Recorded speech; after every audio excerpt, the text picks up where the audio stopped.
Hello students, I Neha Verma welcome you all in the science class, and today we shall discuss about the reproduction in flowering plants, and here the subtopic will be reproduction through seeds.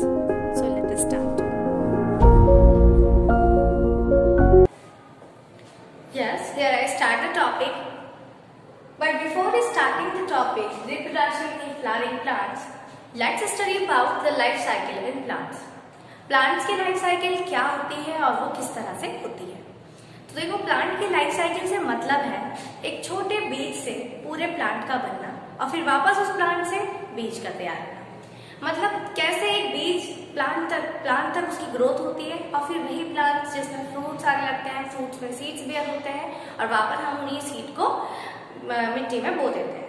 तो क्या होता है कि हम क्या करते हैं, घर पर एक छोटे से बीज को मिट्टी में बो देते हैं, उसके बाद वो जर्मिनेट होता है, उससे स्प्राउट्स आते हैं, फिर क्या होता है कि एक छोटा सा पौधा यानी सीडलिंग तैयार होता है। धीरे धीरे उसकी ग्रोथ होती है, उसमें अब फ्लावर्स आने लगते हैं, फिर थोड़े टाइम बाद उसकी ग्रोथ होती है, अब उसमें फ्रूट्स आने लगते हैं।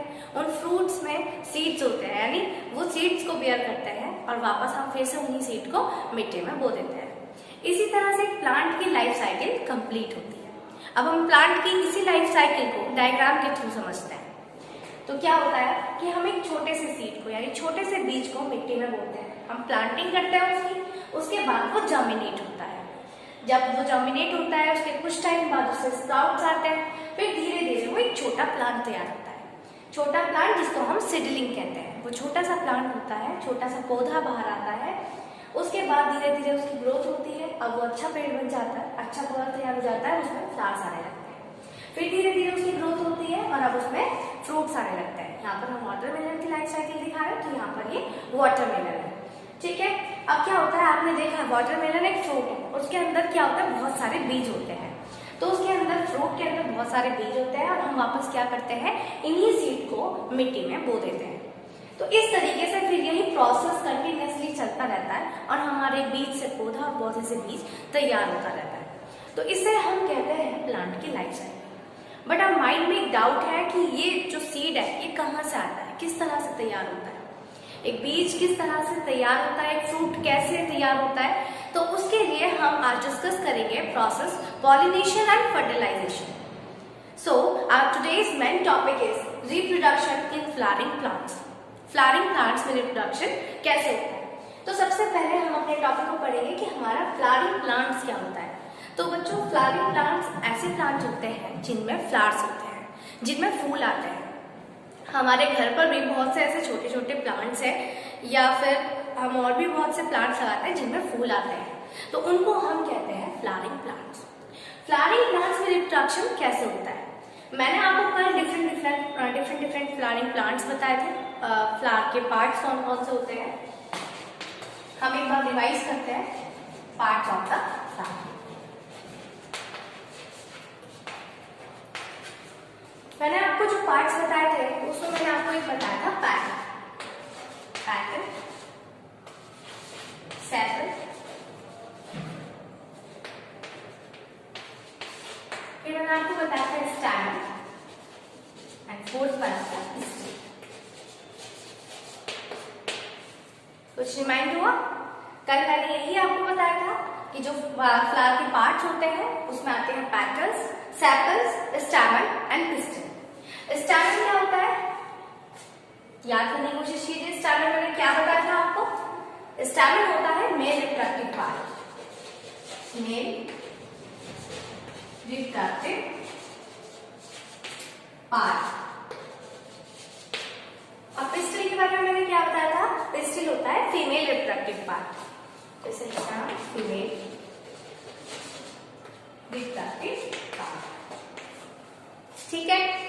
तो इनका क्या रोल है फ्लावर से बीज यानी सीड और फ्रूट तैयार करना है। तो हम इसको एक बार ब्रॉडली डिस्कस करते हैं।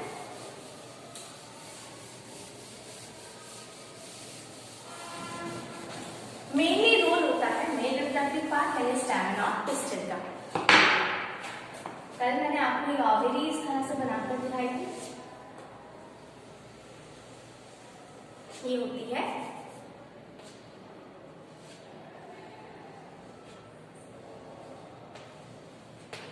ओवेरी, ये स्टाइल और ये स्टिग्मा। ठीक है, साथ में हम इसके मेन रिप्रोडक्टिव पार्ट्स को भी देखते हैं।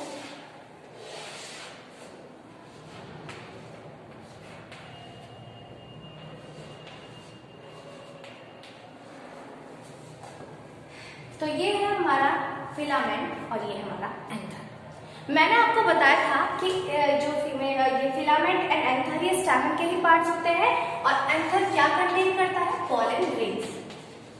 पॉलन ग्रेन्स छोटे छोटे दाने से होते हैं जिनको हम पॉलन ग्रेन्स कहते हैं, जो एंथर में होते हैं। रिप्रोडक्शन के ड्यूरिंग यही पॉलन ग्रेन्स स्टाइग्मा में पहुंचाए जाते हैं और जब ये स्टाइग्मा में पहुंचाए जाते हैं, स्टाइग्मा में कैसे पहुंचते हैं? ये पॉलन ट्यूब के, छोटी सी ट्यूब होती है जिसको हम पॉलन ट्यूब कहते हैं। पॉलन ट्यूब के थ्रू ये स्टाइग्मा में पहुंचाया जाता है, जो स्टाइल से होते हुए ओवेरी में पहुंचते हैं। इस प्रोसेस को हम कहते हैं पॉलिनेशन। इट मीन्स कि एंथर से पॉलन ग्रेन्स का स्टाइग्मा में पहुंचना क्या कहलाता है? पॉलिनेशन।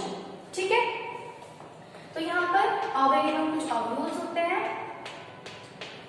तो जब हमारा प्रोसेस यानी पॉलिनेशन होता है, तो पॉलिनेशन के बाद क्या करता है?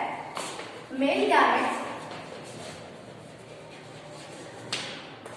फीमेल गैमेट के साथ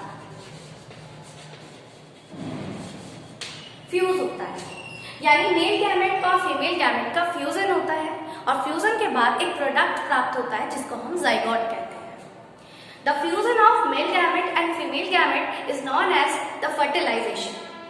ये प्रोसेस कहलाता है फर्टिलाइजेशन एंड फर्टिलाइजेशन के बाद जो हमें प्रोडक्ट मिलता है वो कहलाता है जाइगोट। फर्टिलाइजेशन के बाद जो हमारी ओवेरी है वो कन्वर्ट हो जाती है फ्रूट में और जो ओव्यूल्स जो ओवेरी के अंदर कंटेन होते हैं, ओव्यूल्स चेंज हो जाते हैं सीड्स। एक बार लर्न कीजिए, मैंने क्या बताया आपको कि फर्टिलाइजेशन के बाद, आफ्टर फर्टिलाइजेशन,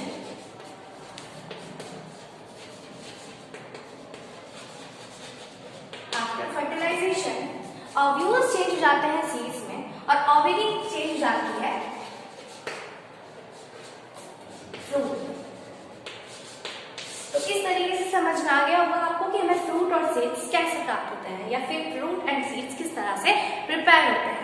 यही हमारे यहाँ पे सीड तैयार हो जाते हैं और इसी पे क्या कर देते हैं? हम प्लांटिंग कर देते हैं, फिर हमारे प्लांट की लाइफ साइकिल कंप्लीट होती है। ठीक है, तो आज का जो हमारा टॉपिक था वो था रिप्रोडक्शन इन फ्लावरिंग प्लांट्स। तो हमने इसको ब्रॉडली डिस्कस किया। आई होप कि आपको समझ आया होगा और अगर कहीं आपको कोई डाउट है तो वो आप मुझसे कमेंट सेक्शन में पूछ सकते हैं। And in the next class we shall cover its exercise part. So till then, bye bye, take care.